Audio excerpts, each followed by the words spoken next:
We are here with another online lecture series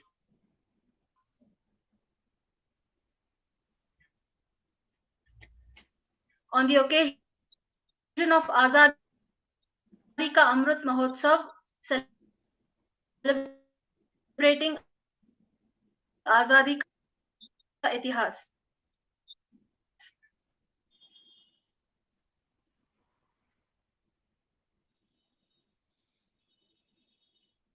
The Hindu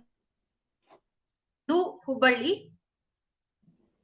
Sir, welcome you on behalf of myself, Nidhi, my friend and co-host, Ms. Nidhi Katti, who has been a constant source of support and enthusiasm to this page. And last but not the least, I welcome the main center of our academic work, that is our viewers, for whom we are, for whose benefit and for their intellectual growth along with ours, we are organizing this online lecture series. So I welcome all our viewers. Before handing it over to Nidhi, I request our viewers, if you have not already subscribed to the channel, please subscribe so that you will get notifications regarding future lectures also. I now request Ms. Nidhi Katti to introduce our resource person, Shri Girish Pattanshetti, sir. Thank you so much, Manali.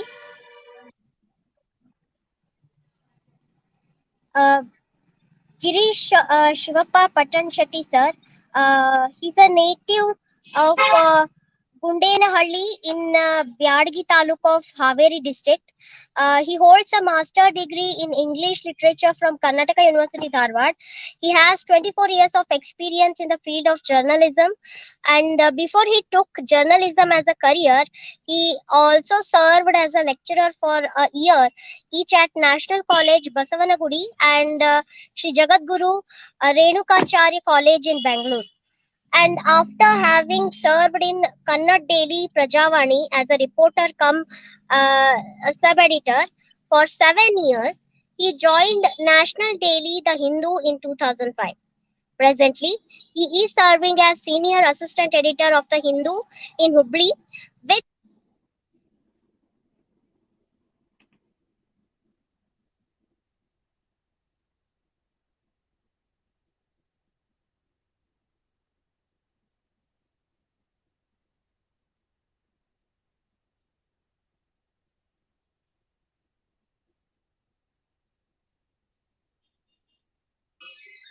Nidhi, I think you are stuck.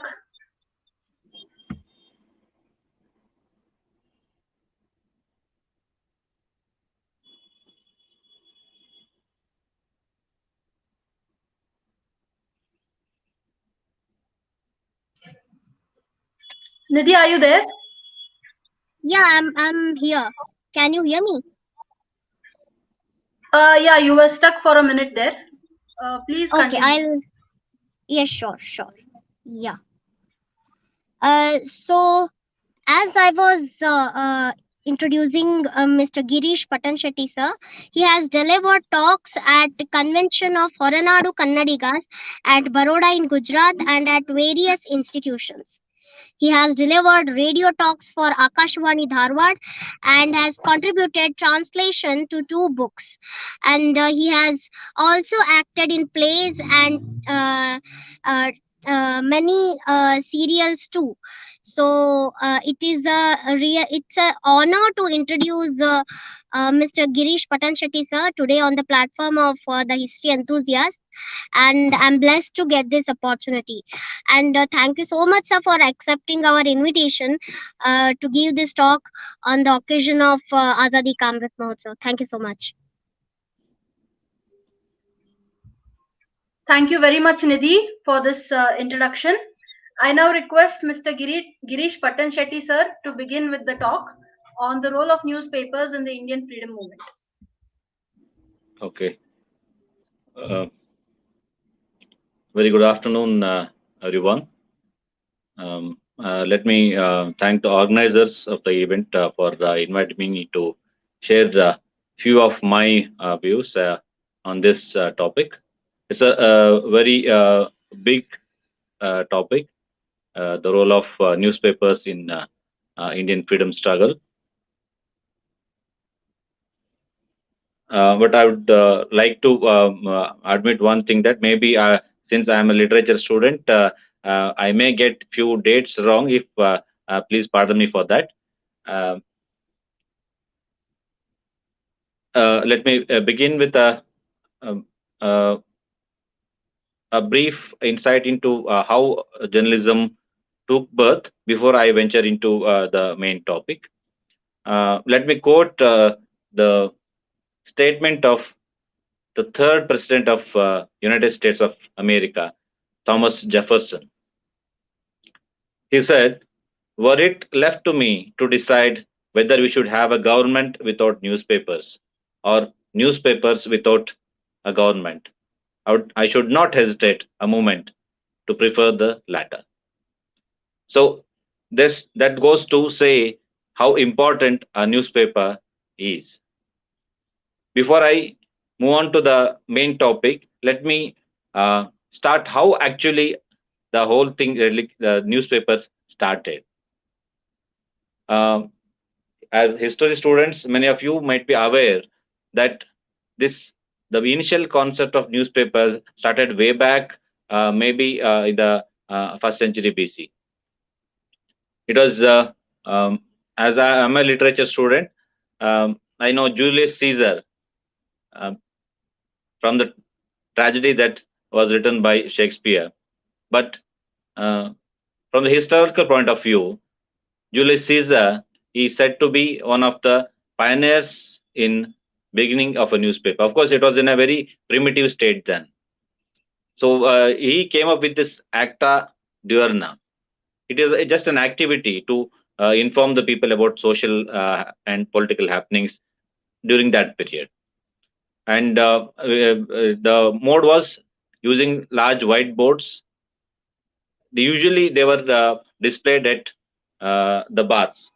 Those are the days when large baths were there in the ancient Greece. So this acta diurna used to inform the people about social and political happenings. So that's how it started, they say. And over a period of time, they took many forms. In fact, we too have that sort of a thing in our country also. The mode of informing people about developments, maybe using beating the drums and or making public announcements. So that was how all it started. But it was in 8th century, actually. That's what they say. In 8th century, that Beijing came up with this concept of first newspapers. I will not go deep into the details of how it took the actual shape of today's, what we see as today's newspaper. But the period of Renaissance, which is referred to especially in the Renaissance Europe, that's how when the newspapers started gradually being distributed among the general public. Earlier, it was only the rich, only the elite. But subsequently, it changed, and the first significant development in terms of the newspaper was in the 1400s, when there were a large number of papers circulated among public. But the milestone was in 1447, when John Gutenberg invented the printing press. So let me stop there with regard to the history of newspaper, because after printing started, after the printing press came into existence, there was a lot of development. There was a lot of there was a speedy progress in terms of the newspapers. So let me now come to the present situation. In fact, I quoted Thomas Jefferson with regard to how significant a newspaper is. And such being the newspaper, how was it that our leaders, especially during the freedom struggle, how they made use of this? You take any prominent leader for that matter, pertaining to our Indian freedom struggle. You will know that either he was a lawyer or he was a writer, the revolutionary, but all of them did write. And that shows how significant it was to get their views transferred or passed on to others. So there's a whole list, a big list of newspapers which were published during the era of freedom struggle. But before that, let me go to Bengal. Historically, I'm speaking. The first newspaper, which in fact is the reason for development of newspaper in India, and also one which actually initiated the freedom struggle also, was Hickey's Bengal Gazette. This Gazette, Hickey's Bengal Gazette, was started by a Irishman, but it was not a pamphlet of the ruling government then. Hickey's Bengal Gazette actually was a critic of the British, and naturally within 2 years it had to wind up its publication because the British wouldn't tolerate anything that was against the ruling disposition. So why I mentioned Hickey's Bengal Gazette was that it actually kick-started the actual development of newspaper in India, and at the same time his venture automatically led to various other developments in terms of development of newspaper and also with regard to the freedom struggle. We have many newspapers over a period of, because it was in 1780 that James Augustus Hickey started Bengal Gazette. It was then just a 2-sheet newspaper then, but subsequently it gave rise to various newspapers, not only just in English, but also in vernacular media. Let me just read out from the list, which gives you, which can give you an idea regarding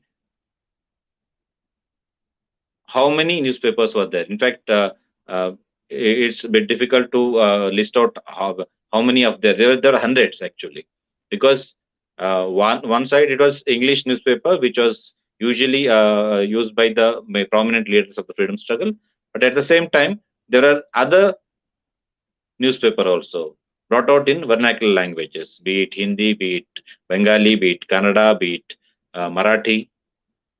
So all of them were effectively used by the freedom fighters because they found that it was the best way to pass on the message to the people, especially with regard to the movement, especially with regard to building a narrative against the government. Whenever the government did snatch away the rights of the people, then they thought this was the right media to pass on the message to the people.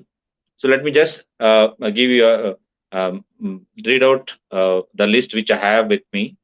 When newspapers were there, it was in 1780 Bengal Gazette, which I of course mentioned, and then in 1819 was Samvad Kaumudi. It was a Bengali newspaper brought out by Ram Mohan Rai.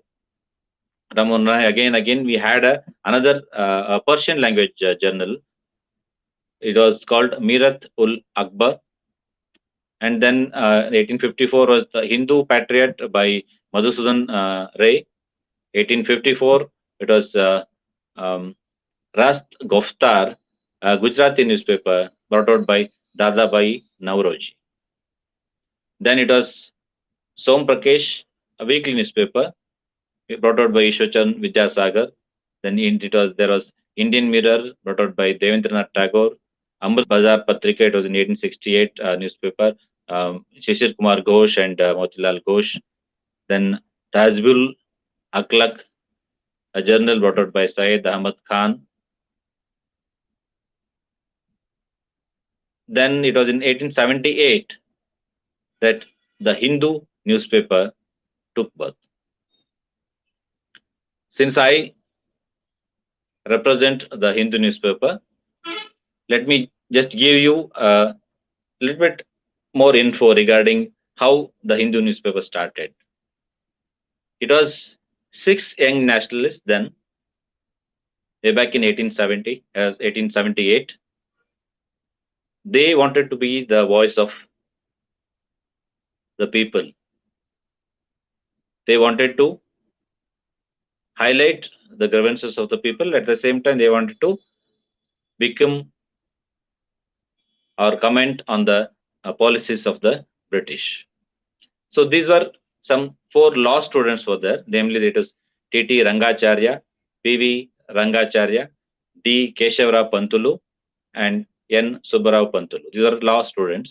And they were led by G. Subramaniam Iyer. He was a school teacher from Tanjore district. And then M. Veera Raghavacharya. He was a lecturer at a college. So they, in fact, the reason why it started was also with regard to development with regard to Madras High Court. According to history, they started a campaign for T. Muthuswamy Iyer for the judgeship of Madras High Court, and to counter the campaign against him carried out by the Anglo-Indian press.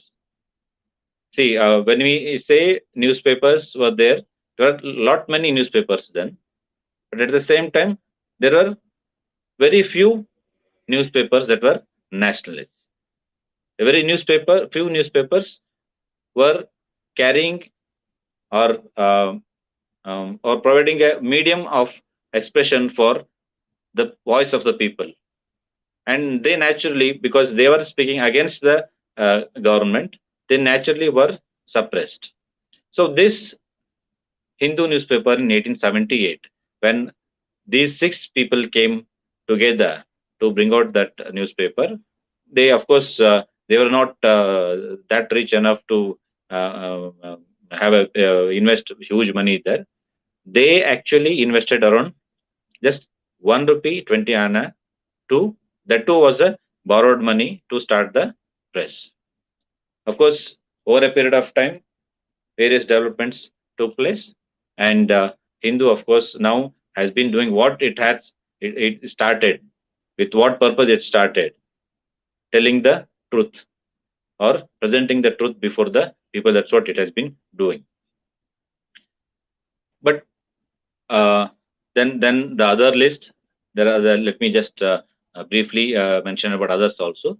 Kesari was a Marathi newspaper brought out by Balagangadhar Tilak. Sudharak newspaper was brought out by Gopal Ganesh Agarkar, and Prabuddha Bharata was the English monthly journal. Has a big list: B. I. Swami, B. R. Rajam G. G. Narasimhacharya, B. V. Kameshwar Iyer. And then Udbodhana magazine was there. It was, in fact, Swami Vivekananda had a role in it. Then Indian Opinion newspaper, that was brought out by M.K. Gandhi. Of course, it was not here. It was experience in South Africa then. Then Bande Mataram, the English newspaper by Arvindo Ghosh. Bombay Chronicle was there. Comrade was there. Al Balag was there. Al Hilal, Pratap, New India. In New India, in fact, was started by Annie Besant. Then Independent, the newspaper started by Motilal Nehru. Young India, of course, again by M.K. Gandhi. And Mook Naik, a Marathi weekly, it was brought out by the father of Indian Constitution, B.R. Ambedkar. Then Hindustan Times was a Navajin, again a newspaper brought out by M.K. Gandhi. Then Harijan was also there. In fact, Mahatma Gandhi brought out the same like Harijan Seva, Harijan Bandhu in English, Hindi, and Gujarati. Then Free Hindustan was there. The Hindustan Dainik was there. So the list goes on. There are many newspapers which actually stood for the people of India.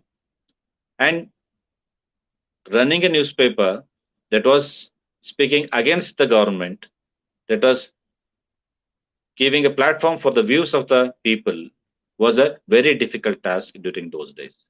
And naturally, the British government wouldn't keep quiet. See, when you are a ruler and if people start speaking against you, you naturally would not keep quiet, because when you are being criticized by people, naturally you cannot keep quiet. And especially the same happened with the British government also.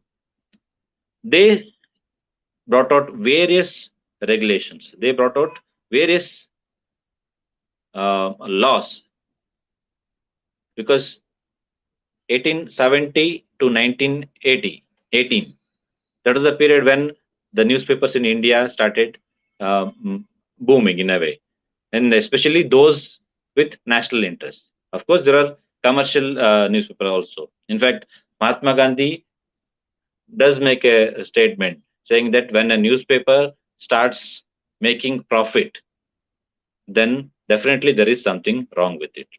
Because for most of our national leaders, for most of our freedom fighters, newspaper was a medium of fighting for the independence of the country, and they effectively made use of it also.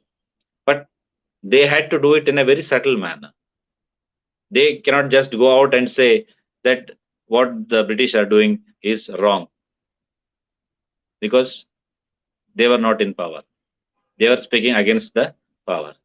And British, naturally, they were very clever in this regard, because they wanted to suppress these fellows, suppress all those who were speaking against the government.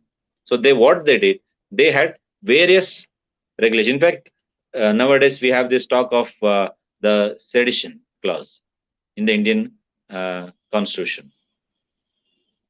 They say there's the IPC, under IPC the sedition clause should be removed. That's what the demand is now. But this was the gift of the British era. The sedition clause, it was brought out to suppress the freedom of expression of the newspapers or the journalists of pre-independent India. They had various laws. There was Prevention of Seditious Meetings Act in 1911. In fact, those who they wanted to prevent the meetings at the initial stage itself. Then they had Press Act 1910. In fact, more than regulating the newspapers, it was meant to control them. It was meant to suppress them, especially those who were against the rulers. Then the Criminal Law Amendment Act of 1908 was there. And among all this, the most disastrous act was the Press Act 1910. That's what the historians believe, because it had so many clauses that would give scope for the British to suppress the freedom fighters. Then in 1931, again another act came in, that was Press Emergency Powers Act in 1931, and it was during the Second World War. So all these acts were basically meant to suppress the journalists, to suppress especially those journalists who were speaking for the people. So how did all these leaders, be it Gandhi, be it Ambedkar, be it Lala Rajpat Rai, be it Bipin Chandrapal or Dadabhai Nauroji, how did they manage, in spite of having so many restrictions, in spite of having so many laws to control them? It was the language. It was the language that helped them to convey the message without sounding hurtful to the British. They did manage to send out the message. They did manage to pass on the message with regard to the freedom struggle. In fact, they built narratives in support of the various movements, be it Dandi Yatra, be it Quit India movement, be it Khilafat movement, all these movements had their what we can call um, their initiation through newspapers. But then, what was the number that was literate? See, unlike these days when newspapers are read by only few, one or two, or maybe at the maximum 5 people. So that was not the scenario then. Newspapers were usually read out loud during public meetings. These are small state meetings. You can call them state meetings. State meetings wherein you will have you will assemble before a temple, or assemble before a school, or assemble at a leader's house. One person would read out what has been written in the newspaper. These sort of meetings happened across India, and the message conveyed through the newspapers was passed on to the general public who are interested in taking active role in the freedom struggle. I would be wrong if I don't mention Lal Bal Paul. Every history student know that Lal Bal Paul, Lala Lajpat Rai from Punjab, Bal Gangadhar Tilak from Maharashtra, Bipin Chandra Pal from Bengal. So they were known as Trimurti or Triumvirate, who actually, along with Aurobindo, initiated the Swadeshi movement. They had an very active role, and they, in fact, were also journalists in the true sense. They were nationalist journalists. In fact, Bal Gangadhar Tilak was arrested several times. Sedition charges were made against him. In fact, he was once sentenced to 18 months. And then when he initiated these Ganesh festivals for passing on the message of national movement, again he was sentenced by the British government. And in 1908, when the bomb attacks became common on the government, the immediate impact was on the press. They wanted to curb the press at any cost. In fact, those are the days when Bal Gangadhar Tilak, in fact, he wrote against these bomb attacks, but at the same time, he conveyed the message that these bomb attacks were the result of the policies, the bad policies of the British government. And for this again, Bal Gangadhar Tilak was sentenced for 6 years, and he was sent to Burma.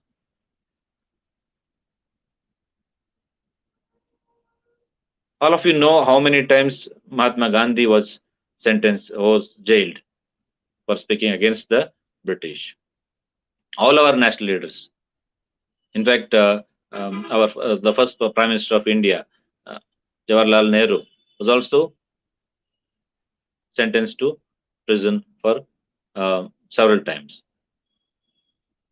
The National Herald, which he brought out, the National Herald was the paper using which he aired his views. Mahatma Gandhi used Young India, Navjivan. And similarly, all these leaders, they made use of the newspapers to carry forward the message with regard to the freedom struggle. And as I said, it was the language, because they have to take a circuitous route. They were not allowed to take, or not allowed to call spade a spade. That was not the case then. They didn't enjoy that much freedom, although there was freedom of expression with regard to bringing out a newspaper. That freedom of expression was very much restricted, because the British never wanted people to get educated, get instigated by the messages passed through the newspapers. So all these leaders, what they did, they made use of beautiful language. They made language. They used language in such a way that it was difficult for a non-native speaker, especially with regard to the vernacular daily. They used language in such a manner that it was difficult to clearly understand what exactly the speaker wanted to say. Sometimes, of course, there are various instances wherein our own people helped the British to convey the message to the authorities, and ultimately the journalists, the leaders who had written that piece were jailed. But in many cases, the message was cleverly packaged in the articles, in the stories, so that what they wanted to convey was conveyed, and at the same time it was understood by the readers. There are several examples wherein the British were unable to understand, especially the British authorities and those who are helping them, were unable to understand the message. That was because of the language that was used by these people. And these leaders, they carried forward this message. They built narrative. They initiated movements after movements after movements, starting from tiny villages, so that ultimately it became a big movement, drop by drop. Initiation at a small village, initiated by the articles written in newspapers, or usually it was read out. As I said, it was read out. So those who were inspired by the leaders' thought process, they came up with initiatives. They slowly the message spread, and it developed into a big movement. There are many examples during the freedom struggle wherein small initiatives, small articles, small stories helped people to take active role in the freedom struggle. In fact, many journalists, many leaders wrote from prison. They wrote letters to they had that provision to write letters. In fact, these letters themselves were published later to convey their message to the general public. So as I said, vernacular dailies also contributed a great deal. For example, Tilak came up with a Marathi daily, and Punjab Kesari. As I mentioned, Punjab Kesari is Lala Lajpat Rai. He came up with newspapers in vernacular languages. So all these vernacular dailies, along with English and Hindi, they contributed a great deal to the freedom struggle. And since I belong to Karnataka, and this is being conducted by the university, let me make a brief mention about when newspaper as such started in Karnataka. The first newspaper, of course, was Mangaluru Samachara. It was a missionary work started by Herman Mogling. Subsequently it became Kannada Samachara. But after that, there were various other newspapers, which actually took active role in spreading the message of freedom fighters to the people, be it Vrutanta Bodhini, Sadbuddhi Prakasha, Sadhvi, Paura, Sampad Abhidaya, Vrutant Shikamani. So Vijay Dhwaj was also there. It was started in 1880. And Karmavira was there from Dharwad. So Vrutanta was in Mysore region. It was started in way back in 1880. Suryodaya Prakashika was there. Karnataka Vaibhava was also there.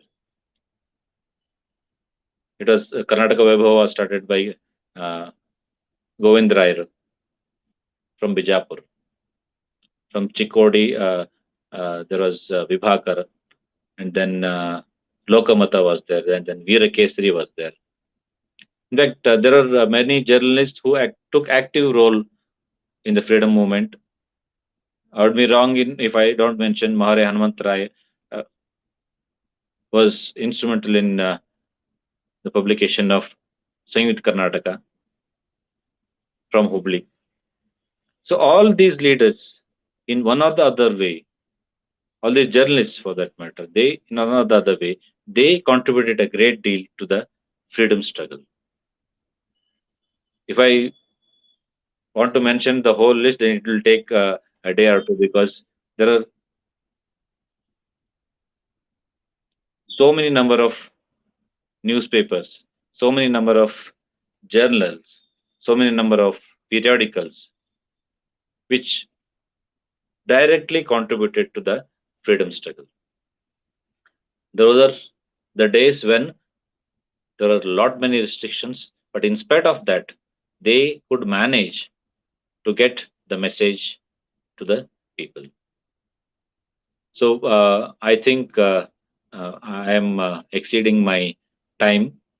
Maybe we'll have some discussion also if somebody has some questions with regard to the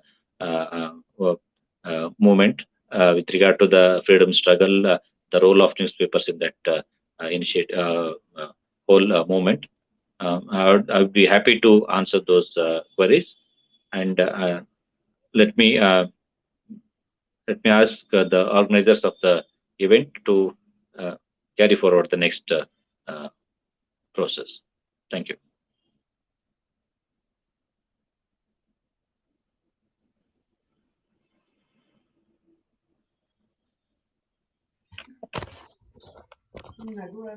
Thank you very much, sir, for this very informative and brief explanation of the role of press in the freedom movement. I request the viewers, if you have any questions, to post it in the comment section, please. We will read the questions, and sir will give answers. Sir, I have a question. Yeah, please go ahead. What is your opinion about the freedom of press in pre-independence era and post-independence era? See, pre-independence era, we were under the rule of the British. They were colonial rulers, and naturally, being colonial power, they wanted the people to be under their clutches. They wanted the people to act according to their wills and fancies, their whims and fancies. That was a totally, because there was no elected government as such. So those rules were naturally draconian. They were meant to suppress the people, but that is not the case in post-independent India, because after much deliberations, after much thinking, taking all the constitutions across the world, reading all the constitutions across the world, our leaders, our forefathers, our great leaders, they came up with this constitution. Constitution of India is supreme for India, and this constitution has given us freedom of expression. But at the same time, let me make it clear that this freedom of expression, which is enshrined in the Constitution of India, is not absolute. And no elected government or not democratic government, or even for that matter, colonial power, which was earlier there. So they never will give an opportunity to any person for that matter to exceed his limits. And this, of course, is a very tricky issue because nobody knows what is his limit. But one point is clear, is that for a country which has a constitution, the state is supreme. But even that state also cannot take away the basic rights,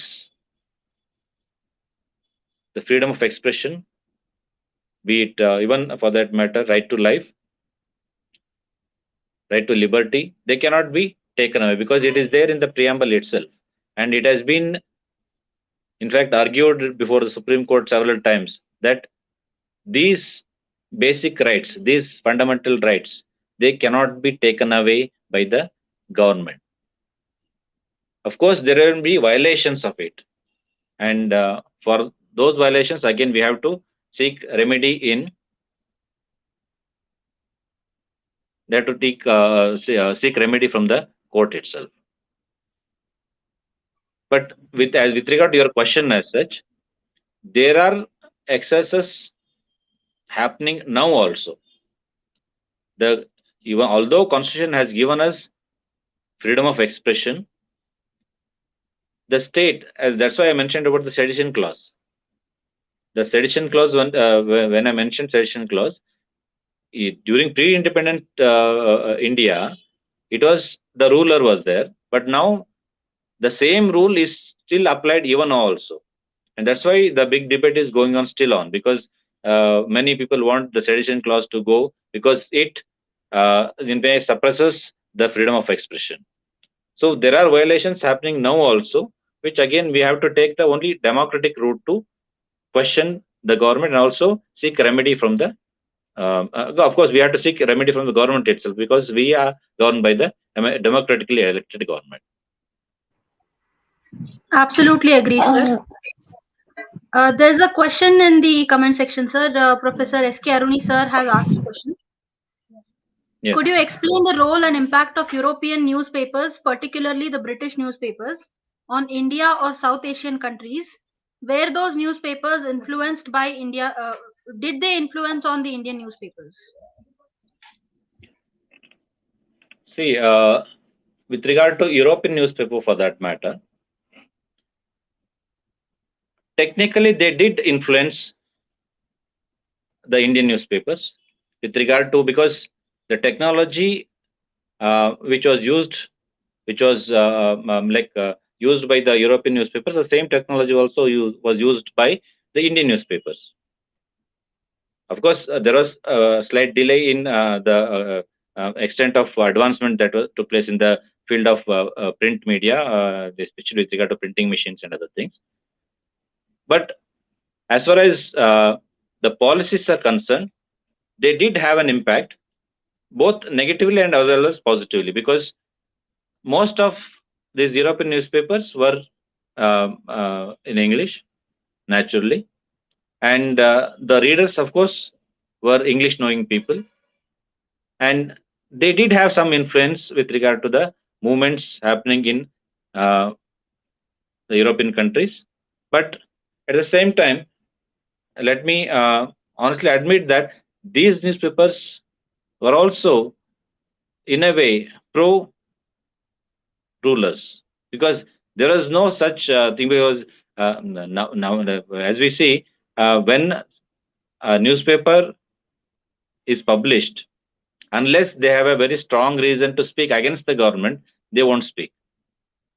In India, it was a totally different case because Indian people wanted freedom, and that was the freedom fighters, the journalists, they passed on this message to the people. But whereas technically there was influence of the European newspapers on Indian freedom struggle, there were, especially with regard to the policy matters. But I must say the Indian freedom movement evolved on its own. Of course, they drew parallels from other developments in other European countries. But I personally, I believe that it had some impact, but Positive in the sense for technology, as far as technology is concerned, positive. But with regard to some policies, these some of the newspapers, in fact, as I mentioned, it was not just English or vernacular newspapers who were speaking for the people. There are other newspapers also in the country. As I mentioned, Anglo-Indian press was there, which was, of course, acting as if it was the pamphlet of the government, ruling government then, because they got revenue from the government. They got some income from the government. So they followed, they acted in that way. But most of the nationalist newspapers, they did get influence to some extent with regard to the policy matters and other things. But on a way, when you come to the freedom struggle, it was something which evolved on its own. I hope I answered that question. Thank you very much, sir. There is a question by Dr. Madhuri Chaugule. ಸ್ವಾತಂತ್ರ್ಯ ಹೋರಾಟದಲ್ಲಿ ಮಹಿಳೆಯರ ಪಾತ್ರದ ಕುರಿತು ಯಾವ ಪತ್ರಿಕೆಗಳಲ್ಲಿ ಹೆಚ್ಚು ಮಾಹಿತಿಗಳು ನಾವು ಕಾಣಬಹುದು sir?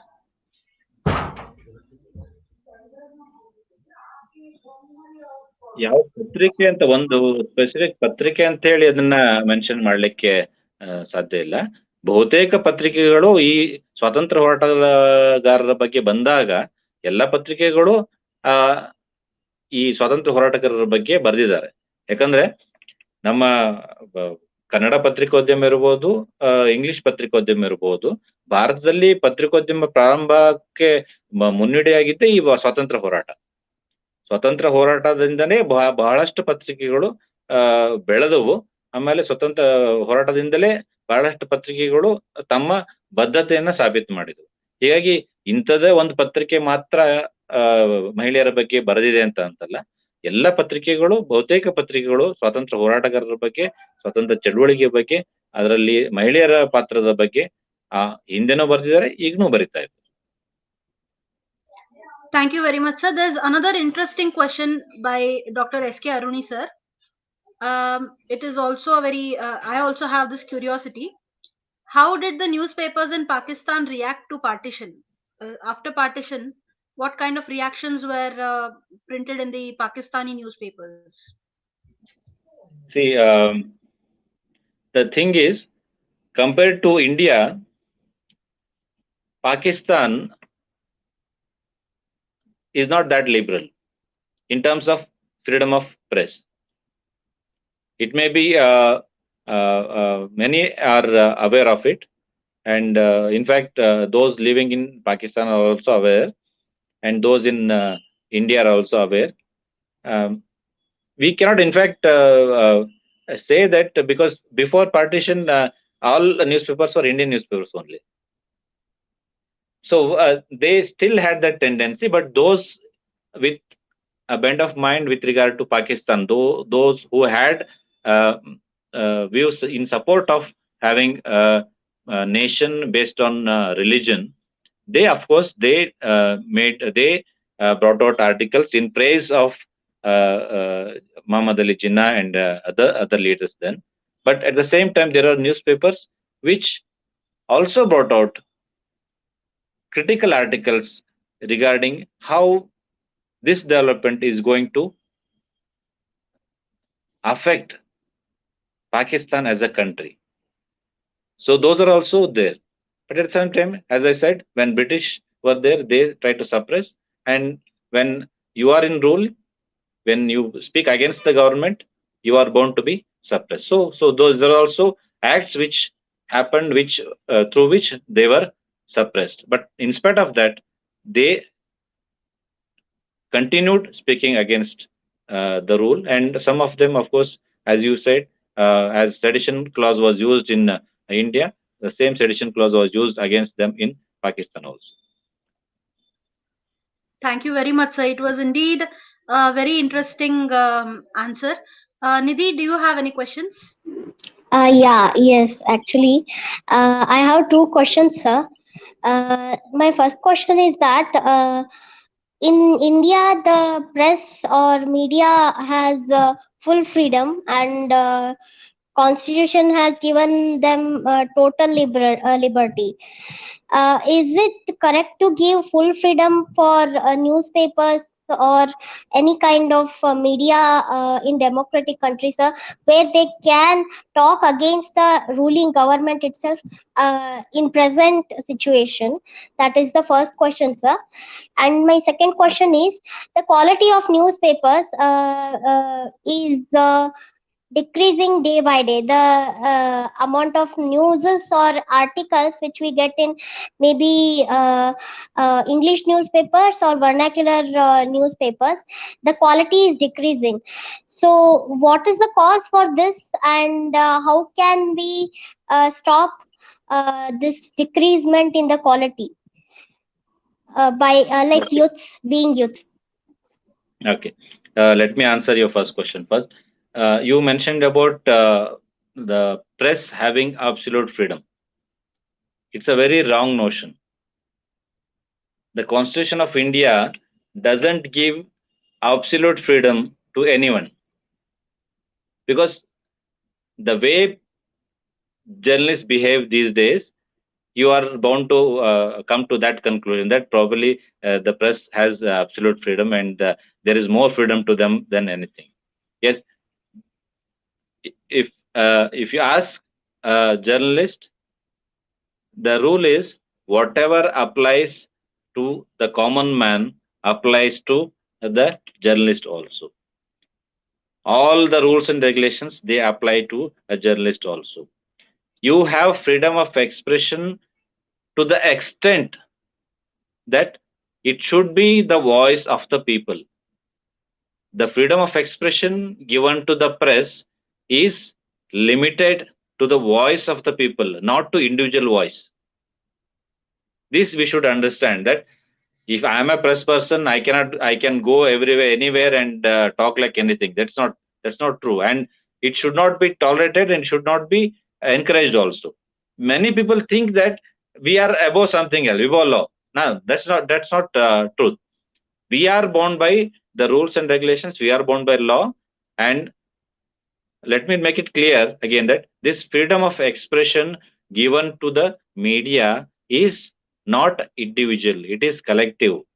It is the freedom of expression for carrying forward the voice of the people. It's not for individual gain or individual profit or individual person. It is for the whole society. This freedom of expression is for the whole society, not for a particular journalist. This is one thing. And with regard to the second question, let me honestly admit that any newspaper for that matter is it requires funds to run a newspaper. To bring out the newspaper, you need to make some investment. You need to get at least the cost, whatever you spend. If you get back that much, then naturally you can continue publishing that newspaper. That is one aspect. In during freedom movement, that was not the case, because it was the cause. There was cause of the freedom struggle, and many people contributed. Many people supported those newspapers, but that's not the case now. Now, what is happening is that every newspaper has to ensure that the cost is like they are able to manage the things. Like that is whatever investment they get go put into, because the investment here I am talking about is the investment for the newspaper, the imprint, or that's what we call newsprint. We call newsprint, the ink, and the transportation, the expenses involved in, if it is a periodical, the expenses involved in sending them to the readers. So all those expenses are included. But generally, the Indians have this tendency of not paying much for the newspapers, because if we actually calculate the cost of a newspaper, it comes to around 14 to 15 rupees. Whereas what we collect from a common reader is either 3, 4, or 5, something like that. So the actual cost is double what we get from the readers. So these advertisements come in there. So that is one part. You mentioned regarding the quality of the stories. I don't agree that it can be a sweeping remark. Every field there is degradation of values, degradation of quality. In every field it's happening, and journalism is no exception. I'm not going to paint a rosy picture about journalism, saying that all newspapers are good, and no, it's not the case. That's the reason why you see so many contempt cases being filed in the court of law against newspapers. You said, no, just a minute ago, you said they have absolute freedom. They are supposed to face all these contempt petitions in the court of law. Then they will know what exactly is the freedom of expression for them. So when as I with regard to your statement regarding decrease in the quality, I agree to the extent that it cannot be a sweeping remark. But there are newspapers, even today, there are many newspapers for that matter, which are carrying quality articles amid their restricted limits. They are carrying quality articles. Only thing is that people are not encouraging them much, because they are qualitative, they are objective, and they call spade a spade. And those people who like to be praised, they don't buy these newspapers, because they tell them that this is what you have done is wrong. And same with as it happened during the British era, wherein people who were critical of the government, they were not encouraged. Now also the same thing happens when you are critical about the policies of the government, or policies of a person, or policies of a company. You tend to get less encouragement than the normal person, the normal the newspaper which praises for the sake of some commercial benefit. Absolutely true, sir. If you give us permission, I will just take up one last question. Yeah. Yes, sir. This is also from Dr. S. K. Aruni, sir. ಅಂದಿನ ಕಾಲದಲ್ಲಿ ಪತ್ರಿಕೆಗಳು ಸಂಪಾದಕರ ನೇತೃತ್ವದಲ್ಲಿ ನಡೆಯುತ್ತಿದ್ದವು. ಆದರೆ ಈಗ ಪರಿಸ್ಥಿತಿ ಬದಲಾಗಿದೆ, corporate ಉದ್ಯಮವಾಗಿದೆ. ತಮ್ಮ ಪ್ರಕಾರ ಈಗಿನ ಪರಿಸ್ಥಿತಿಯ ಪತ್ರಿಕೆಗಳು ಹೇಗೆ ಕಾರ್ಯನಿರ್ವಹಿಸುತ್ತವೆ? ಸರ್, ಅಡೋಣಿ ಸರ್ ಹೇಳಿದ್ದು ಸರಿಯಾಗಿದೆ. ಏನಂತಂದ್ರೆ ಮುಂಚೆ ಸಂಪಾದಕರ ನೇತೃತ್ವದಲ್ಲೇ ಅವೆಲ್ಲವೂ ಪತ್ರಿಕೆಗಳು ಇರ್ತಾ ಇದ್ವು. ಈಗಲೂ ಇದಾವೆ, ಇಲ್ಲ ಅಂತ ಹೇಳ್ತಾ ಇಲ್ಲ. ಈಗಲೂ ಸಂಪಾದಕರ ನೇತೃತ್ವದಲ್ಲಿ ತಮ್ಮ ಏನು ಸ್ವಾತಂತ್ರ್ಯವನ್ನ ಉಳಿಸ್ಕೊಂಡಂತ ಪತ್ರಿಕೆಗಳು ಈಗಲೂ ಇದಾವೆ. ಆದರೆ ಅವುಗಳ ಸಂಖ್ಯೆ ಬಹುತೇಕ ಕಡಿಮೆ ಆಗ್ತಾ ಬರ್ತಾ ಇದೆ. ಯಾಕೆ ಅಂತಂದ್ರೆ ಒಂದು ರೀಸನ್ ನಾನು ಹೇಳಿದೆ, commercial viability is one reason. ಈಗ ಒಂದು ಕಾಸ್ ಸಲುವಾಗಿ ಪತ್ರಿಕೆಯನ್ನ ಪ್ರಾರಂಭ ಮಾಡಿ ಅದರ ಸಲುವಾಗಿ ನಡೆಸುವಂತ ಕಾಲಮಾನ ಬಹುತೇಕ ಸ್ವಾತಂತ್ರ್ಯ ನಂತರದ ಯುಗದಲ್ಲಿ this has become another industry. They call it media industry. ಆ ತರ ಆಗಿದೆ, ಇಲ್ಲ ಅಂತಲ್ಲ. ಆದ್ರೆ ಈಗಲೂ ಸಹ ಸಂಪಾದಕರ ನೇತೃತ್ವದಲ್ಲಿ ನಡ್ತಕ್ಕಂಥ ಪತ್ರಿಕೆಗಳಿದಾವೆ. ಬಹುತೇಕ ಅವೇನಾಗಿದಾವೆ ಅಂತಂದ್ರೆ ಅವು ಸೀಮಿತ ಸರ್ಕ್ಯುಲೇಷನ್ ಇದೆ, ಸೀಮಿತ ಪ್ರಸಾರ ಇದೆ ಅದರದ್ದು, ಅವು ಇದಾವೆ. ಆದ್ರೆ ಇನ್ನೊಂದು ಪ್ರಶ್ನೆ ನೀವೇನ್ ಹೇಳಿದ್ರಿ, ಕಾರ್ಪೊರೇಟ್ ಏನು ಕಾರ್ಪೊರೇಟ್ ಕಂಪನಿಗಳ ಹಿಡಿತದಲ್ಲಿದೆ ಅನ್ನೋದು, ಅದು ಸರಿ, ಎಲ್ಲವೂ ಅಲ್ಲ, ಆದ್ರೆ ಮೆಜಾರಿಟಿ ಆ ತರ ಆಗ್ತಾ ಇದೆ. ಯಾಕಂದ್ರೆ ಎಸ್ಪೆಷಲಿ ಈಗಿನ ದಿನಮಾನಗಳಲ್ಲಿ news paper has very good commercial value. So ಅದನ್ನ ಈ ಕಾರ್ಪೊರೇಟ್ ಕಂಪನಿಗಳು ಅದನ್ನ ನ್ಯೂಸ್ ಪೇಪರ್ಗಳನ್ನ ಬಳಸ್ಕೊಂಡು ತಮ್ಮ ಲಾಭವನ್ನು ಹೆಚ್ಚು ಮಾಡ್ಕೊಂತ ಒಂದು ಇದಿದೆ. ಅದೇ ರೀತಿ ಏನಾಗ್ತಾ ಇದೆ ಅಂತಂದ್ರೆ, ಇನ್ನೂ ದುರಂತಮಯ ಬೆಳವಣಿಗೆ ಏನಾಗ್ತದೆ ಅಂತಂದ್ರೆ, ಒಂದೇ ಕಂಪನಿ ಎಲ್ಲಾ ಕಡೆ ತನ್ನ ಪತ್ರಿಕೆಗಳನ್ನ ಅಕ್ವೈರ್ ಮಾಡಿ, ಈಗ ಅಕ್ವಿಷನ್ ಏನ್ ನಡೀತಾ ಇದಾವೆ ಅದೇ ರೀತಿ ಪತ್ರಿಕೆಗಳ ಅಕ್ವಿಷನ್ ಸಹ ಆಗ್ತಾ ಇದೆ.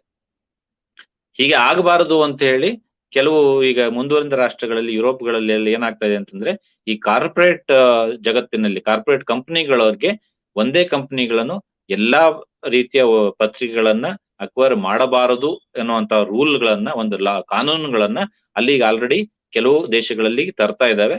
ಭಾರತದಲ್ಲೂ ಅದು ಮುಂದೆ ಬರ್ಬೋದು. ಯಾಕಂತಂದ್ರೆ ಈಗ ಒಂದೇ ಕಂಪನಿ, ನಾವು ಯಾವ್ದು ಕಂಪನಿ ಹೇಳಕ್ ಹೋಗಲ್ಲ, ಆದ್ರೆ ಒಂದೇ ಕಂಪನಿ ಕನ್ನಡದಲ್ಲೂ ಅದು ಚಾನಲ್ ಇರುತ್ತೆ, ಕನ್ನಡದಲ್ಲೂ ಪತ್ರಿಕೆ ಇರುತ್ತೆ, ಮರಾಠಿಯಲ್ಲೂ ಇರುತ್ತೆ, ಹಿಂದಿಯಲ್ಲೂ ಇರುತ್ತೆ, ಗುಜರಾತಿಯಲ್ಲೂ ಇರುತ್ತೆ, ಅಥವಾ ಮಲಯಾಳಮಲ್ಲೂ ಇರುತ್ತೆ ಅಂತ ಏನಾಗುತ್ತೆ, ಒಂದೇ ರೀತಿಯ ವಿಚಾರಧಾರೆಗಳು ಆ ಪತ್ರಿಕೆಯ ಮೂಲಕ ಜನರಿಗೆ ಹೋಗ್ತವೆ.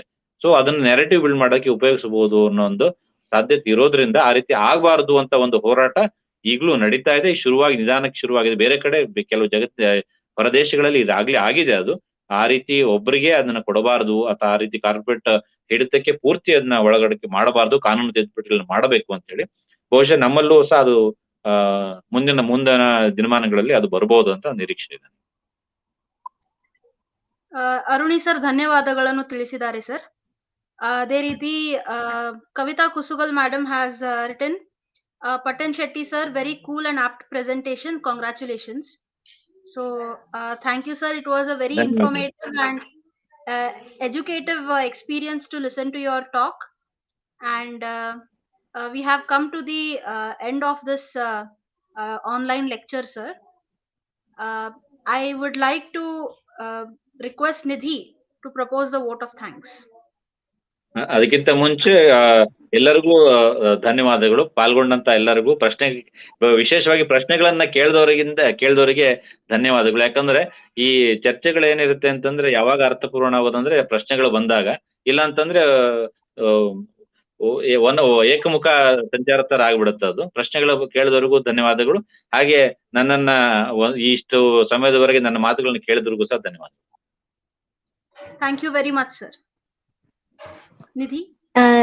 Thank you so much, sir, for accepting our invitation and being part of Azaadi ka Amrit Mahotsav's lecture series on the platform of history enthusiasts.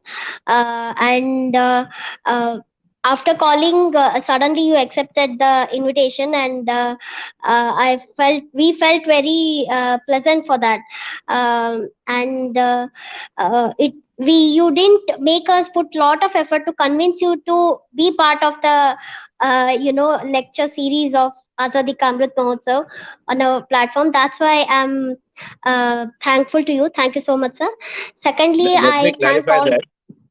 Yes, sir. Let me clarify with regard to that, because you had given me a topic which is near to my heart, because this is the field which wherein I work, and at the same time it is something which I should also be proud of, because being a journalist, I was asked to speak about the role of journalists during freedom struggle. So that's why I accepted. Yes, sir. Thank you so much, sir.